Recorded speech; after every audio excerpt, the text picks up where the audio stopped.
Today's lesson is going to be about extrema. Extrema is just a general term for maximum or minimums.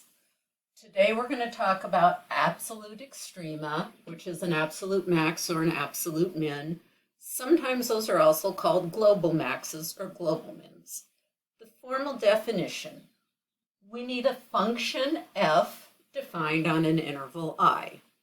Then we're going to have c, an element of I, which means c is in the interval.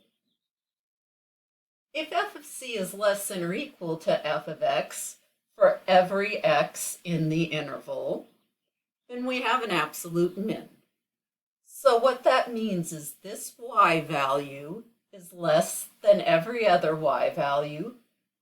This symbol, the upside down V with the line, means for all x in the interval. If f of c is greater than or equal to f of x for every x in the interval, then we have an absolute maximum. The important thing to remember is that a maximum or minimum is the y value. Where it occurs is the x value. Next thing we're going to do is look at graphically some examples of these. Now we're going to look at some graphic examples of what we just talked about. If we look at this first graph, I see that I have an absolute maximum at 7 at x equals 2, and it looks like I have an absolute minimum of -3 at x equals -1. This graph is defined on the closed interval -3 to 3. If I look at this other graph, which has gotten a little messy, but I still have a minimum at -1, -3. So that's my global minimum at the point -1, -3. However, I no longer have an absolute maximum. That's because I have an open circle up here. And this graph is actually defined, it's half open and half closed. We include the point, the y value at x equals -3 on the left, but this y value is not included. So we never actually get to an absolute maximum. If I look at the next graph, this graph is defined on the closed interval -3 to 3. I have an absolute maximum of 2. My highest y value is 2. That occurs at two different places, at -3 and at +3.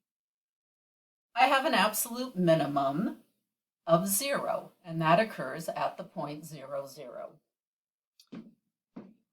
If I look at this other graph, which is only defined on the open interval, -3 to 3, because I have open circles at the end, there is no absolute max and no absolute min, because I never actually get to the point. Here, I get to the point -3, 2. That's the maximum. That does not happen over here. The last graph is kind of a strange one. Okay, I've got some open circles. The graph is defined on the interval 0 to 5, 0 included because we have a closed dot, 5 not included because we have an open circle. I do have an absolute maximum. My absolute max is this point right here. The y value is 3, the x value is 2. I do not have an absolute minimum because this is where my minimum should be, but I never actually get there. So, one of the big ideas is the only place that we're guaranteed an absolute maximum or minimum is on a closed interval. Since we've been talking about the derivative, we want to look at the relationship look at the relationship between a derivative and an absolute max or an absolute min. So I have a graph here.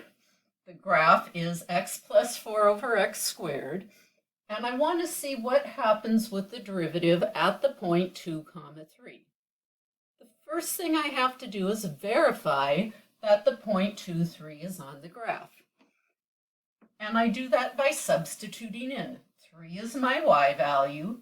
If I substitute 2 for x, I have 4 over 2 squared, which is 4.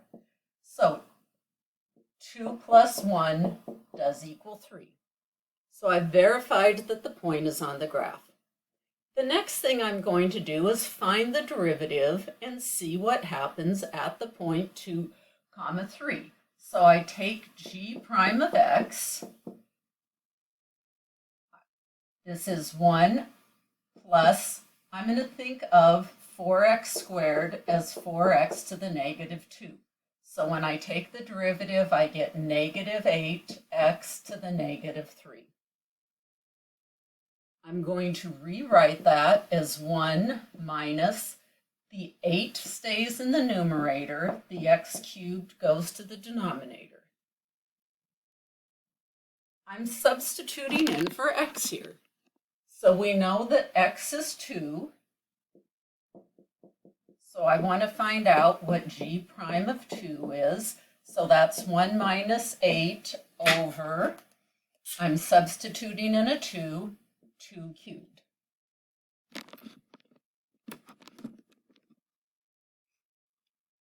2 cubed is 8. 8 over 8 is 1. 1 minus 1 is 0. So g prime of 2 equals 0. And that's leading into what we're going to be doing next, which is finding critical points.